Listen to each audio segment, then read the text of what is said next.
სამზარეულოს დაგეგმვის დროს ერთ-ერთი მნიშვნელოვანი ფაქტორი არის ფორმა. ეს არის ფაქტორი, რომელიც განსაზღვრავს სამზარეულოს კომფორტულობას, ხერხებულ მოძრაობას, სწორად განაწილებულ სივრცეს და სამზარეულოს დიზაინს. სხვადასხვა ტიპის სამზარეულოს ფორმები არსებობს. შევეცდები რასაც აგიხსნით, თან სურათები დავურთოლოთ თქვენთვის, რომ გასაგები იყოს. ერთ-ერთი ყველაზე გავრცელებული სამზარეულოს ფორმა ეს არის სწორხაზოვანი სამზარეულო, რომელსაც ძირითადად იყენებენ ხოლმე პატარა სივრცეში. ამ ფორმის სამზარეულო გამოირჩევა მიმართივით, თანამედროვეობით, თუმცა ნაკლები სათავსოთი, ნაკლები სამუშაო სივრცით და ასე შემდეგ. მეორე ფორმა ეს არის ორმხრივი სამზარეულო, რომელიც იმეორებს სწორხაზოვანი სამზარეულოს ფორმას, თუმცა ორ ერთმანეთის მოპირდაპირ კედელზე. ამ შემთხვევაში სივრცე გაცილებით მეტი გვაქვს, სამუშაო ზონაც მეტი არის. იდეალურ შემთხვევაში გვაქვს საშუალება, რომ ორ სწორხაზოვან სამზარეულოს შორის მოვათავსოთ კუნძულიც. ეს ფაქტორები დამოკიდებული არის ყოველთვის სივრცეზე, სადაც უნდა განთავსდეს სამზარეულო. მესამე ტიპის სამზარეულოს ფორმა ეს არის L ფორმის სამზარეულო. ჩემთვის ფავორიტი ფორმის სამზარეულოა. საკმარისი სივრცის არსებობის შემთხვევაში იდეალურია კუნძულთან ერთად. ამ შემთხვევაში გვაქვს საკმარისი სათავსო,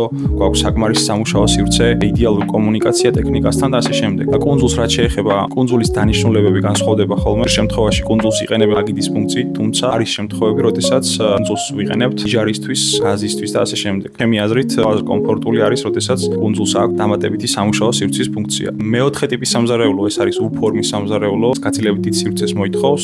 იდეალური ფორმა არის სამზარეულოსთვის. უამრავი სამუშაო სივრცე გვაქვს, უამრავი სათავსო. იმ შემთხვევაში თუ კუნძულის დამატებასაც მოვახერხებთ, გვექნება უზარმაზარი სამზარეულო, რომელიც ყველაფერს დაიტევს. გარდა ფორმებისა, სამზარეულოში ძალიან ბევრი დეტალი არის, დაგეგმვაც სწორად უნდა მოხდეს. დიდი სამზარეულო ყოველთვის არ ნიშნავს კომფორტულს, სწორად არ იქნება განაწილებული ტექნიკა, უჯრები და ასე შემდეგ. შეიძლება U ფორმის სამზარეულოც თქვენთვის არ იყოს კომფორტული. მატებით თუ რაიმე კითხვა გექნებათ, აუცილებლად დამიწერეთ კომენტარებში. რაც მთავარია, არ დაგავიწყდეთ ჩემი არხის გამოწერა მეტი საინტერესო ინფორმაციისთვის. დროებით.